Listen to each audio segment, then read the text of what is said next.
Hello everyone, कैसे हो आप सब। आई होप कि आप बहुत स्वस्थ मस्त खुश हो।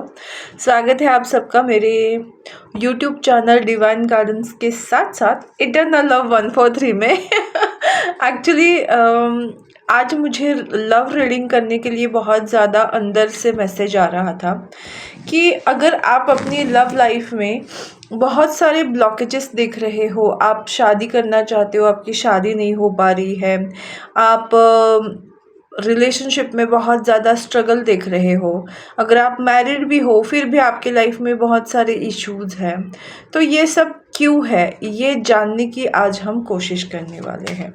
Blockages of your love life. तो सबसे पहले हम जानते हैं कि आप लोगों के लिए ब्लॉकेजेस क्या होने वाले हैं। आप लोग बोलोगे कि ये रीडिंग हमसे रिलेट होगी या नहीं, कैसे कैसे समझेंगे। अगर आपकी लव लाइफ में सच में प्रॉब्लम्स है तो ही आप इस रीडिंग को देखिए, और अगर आपके लव लाइफ में कोई प्रॉब्लम नहीं है तो डेफिनेटली ये रीडिंग आप लोगों के लिए नहीं है। As simple is that. Okay, so start करते हैं। Unexpected outcome. आपके लाइफ में ना रिलेशनशिप में अनएक्सपेक्टेड आउटकम आपने देखा। आपने जो सोचा था कि इस पर्सन से अगर आप रिलेशनशिप में जाएंगे या शादी करेंगे, आप जिस भी सिचुएशन में हो उस सिचुएशन को इमेजिन करके ये रीडिंग देखिए। अगर आप मैरिड हो तो अपने पार्टनर के बारे में सोचिए मैरिज के थ्रू, और अगर आप रिलेशनशिप में थे, आप नो कांटेक्ट में हो या ब्रेकअप हो गया है, जो भी आपकी सिचुएशन है, आप उस पर्सन से रिलेटेड ये चीज़ें देख सकते हैं। तो अनएक्सपेक्टेड आउटकम आपने देखा और इसीलिए आप जो है वो ब्रोकन हो गए हो। तो अगर आपके लाइफ में आपने जिस रिश्ते पे बहुत ज़्यादा ट्रस्ट किया, वही रिश्ता आपको वो सुख दे नहीं पाया, आपकी एक्सपेक्टेशंस पे खरा नहीं उतर पाया, और इसी वजह से आप जो है वो शॉक में चले गए कि अरे ये तो अच्छा पर्सन था, सही पर्सन था, फिर अचानक से मेरे लाइफ में ये सब कैसे हुआ। ओके, तो ये अगर बात आपसे रिलेट हो रही है तो डेफिनेटली आगे की चीज़ें देखना। सबसे पहले क्या है, होल्डिंग बैक। तो इस रिलेशनशिप में बहुत सारी चीज़ें जो है, भावनाएं जो है वो एक्सप्रेस नहीं की गई। One person holding back their feelings and one person is so expressive. तो ये एक तालमेल बैठ नहीं गया, मतलब ये तालमेल मिस हो गया, इम्बैलेंस हो गया, जिसकी वजह से वन पर्सन इज मतलब बहुत ज़्यादा एक्सप्रेस करने की वजह से सामने वाले पर्सन ने खुद की चीज़ें एक्सप्रेस ही नहीं की, और इस वजह से इस रिलेशनशिप में इश्यूज आए। That's the one reason. उसके बाद है फॉरगिवनेस। मुझे लगता है कि बहुत सारी चीज़ें हैं जिनको ना आप भूल पाए, ना वो भूल पा रहे हैं पर्सन, जिस वजह से भी इस रिलेशनशिप्स में इश्यूज है या ब्लॉकेजेस है। और तीसरा कारण वैल्यू, फाइनेंशियल वैल्यू, या फिर ऐसी होगी कि उस पर्सन ने आपकी वैल्यू नहीं की या आपने उस पर्सन की वैल्यू नहीं की। It's vice versa. ओके, मैं ये नहीं बोलूँगी कि आप ही सही हो, वो पर्सन गलत है। मुझे नहीं पता कि कौन सही है कौन गलत है। बात ये हो रही है कि उस रिलेशनशिप का ब्लॉकेजेस आने के पीछे क्या रीज़न है। फाइनेंशियली डिफरेंस भी हो सकता है, स्टेटस डिफरेंस हो सकता है, इसके वजह से भी रिलेशनशिप्स में ब्लॉकेजेस आ रहे हैं। ओके। ओके, सबसे पहले तो मैं बोलूँगी कि चेसर का कार्ड है कि आपने उस पर्सन को हमेशा चेस किया है, या फिर उस पर्सन ने आपको बहुत ज़्यादा चेस किया है, चेजिंग की है। बट अब सिचुएशन ये है कि आपने होल्ड बैक कर ली है अपनी फीलिंग्स, तो उनका आपकी तरफ चेजिंग ना करना या उनको आपकी वैल्यू ना देना, इस वजह से भी इस रिलेशनशिप में ब्लॉकेजेस है। मतलब मुझे ये दिख रहा है कि वन पर्सन जो है वो दे रहा है, सेकंड पर्सन सिर्फ ले रहा है। तो सेकंड पर्सन जब तक देगा नहीं, ये रिलेशनशिप के ब्लॉकेजेस चलते रहेंगे।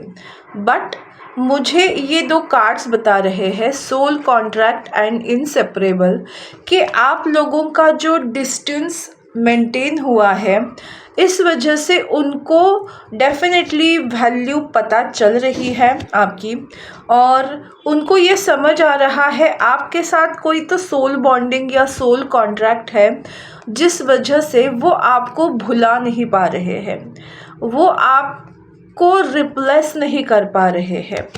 और ये भी उनके लिए एक अनएक्सपेक्टेड आउटकम है। बट मुझे ऐसा दिख रहा है ना कि उन्होंने भी अपने फीलिंग्स को होल्ड बैक कर लिया है। तो प्रॉब्लम जो भी सिचुएशंस हुई उसमें बैलेंस लाने की ज़रूरत है। मुझे डेफिनेटली मैं कार्ड से भी बताऊंगी कि क्या करने की ज़रूरत है।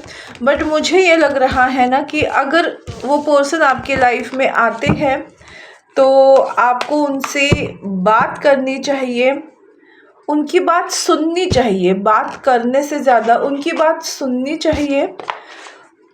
उसके बाद सोच समझकर डिसीजन लेना चाहिए।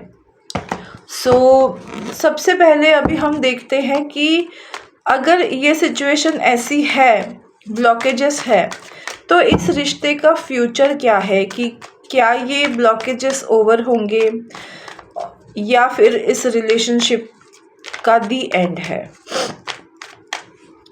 क्या ये ब्लॉकेजेस रिमूव होंगे या इस रिश्ते का दी एंड है। तो इस रिश्ते को मजबूत बनाने के लिए क्या करने की ज़रूरत है। जो व्यूअर्स हैं उनको क्या करने की ज़रूरत है। ओके सबसे पहले मैं आपको बता दूं कि मुझे गाना याद आ रहा है जो मुझे हमेशा आते हैं मैसेजेस वो धुरंधर मूवी का गाना है, गहरा हुआ। तो उसको सुनिए। तू अगर मेरी ये हवाएं तेरी, वो गाना सुनिए। क्या इस रिश्ते का दी एंड होने वाला है? आंसर है नो। इस रिश्ते का दी एंड नहीं होने वाला है। ये रिश्ता आगे चलकर इसमें अगर सुधार किया जाए तो डेफिनेटली ग्लो होगा। कैसे? देखो, डेफिनेटली इस रिश्ते में होप्स है, क्लैरिटी मिलना बाकी है, चीज़ों को कन्फ्रंट करना बाकी है, और फिर आप साथ में आना बाकी है। बहुत सारे लोगों के लिए मुझे ये मार्च का महीना बहुत इम्पॉर्टेंट लग रहा है।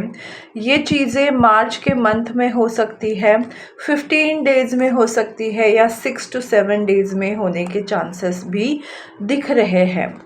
तो मुझे ये दिखाई दे रहा है ना कि इस रिश्ते में क्लैरिटी से कम्युनिकेट करना ज़रूरी है, सामने वाले का पक्ष जानना भी ज़रूरी है, और बीच का रास्ता निकाल कर इस रिश्ते को बैलेंस में लाना ज़रूरी है। तो आपको क्या करना है? फाइटिंग मोड में रहना नहीं है। आपको अपने थॉट्स को वापस से उनके ऊपर डालना नहीं है। आपको इस सिचुएशन में कुछ नहीं करना है, आपको बस सुननी है। अगर वो आपसे कम्युनिकेट करेंगे, आपको खुद से नहीं जाना है डेफिनेटली, बट अगर वो पर्सन आपके लाइफ में कम्युनिकेशन करने के लिए आ रहे हैं तो अपने थॉट्स को होल्ड योर हॉर्सेस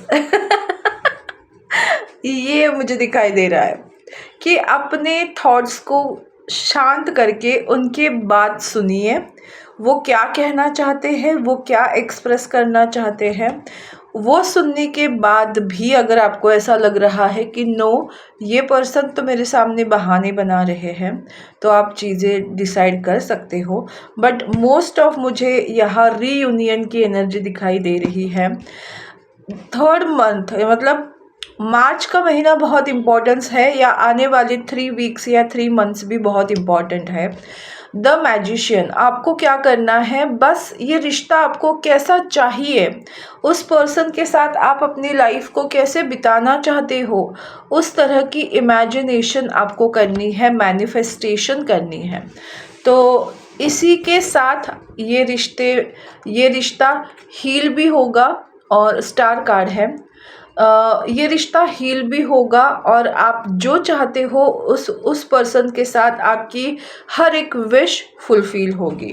और कहीं न कहीं ये चीज़ आपको पता भी है, बहुत लोगों को इंट्यूटिवली पता है कि मैं किस पर्सन की बात कर रही हूँ और उनके साथ आगे आपके क्या होने के चांसेस हैं। तो जस्ट उस पर्सन से कम्युनिकेशन की देरी है, सारी चीज़ें सॉर्ट आउट होने वाली है।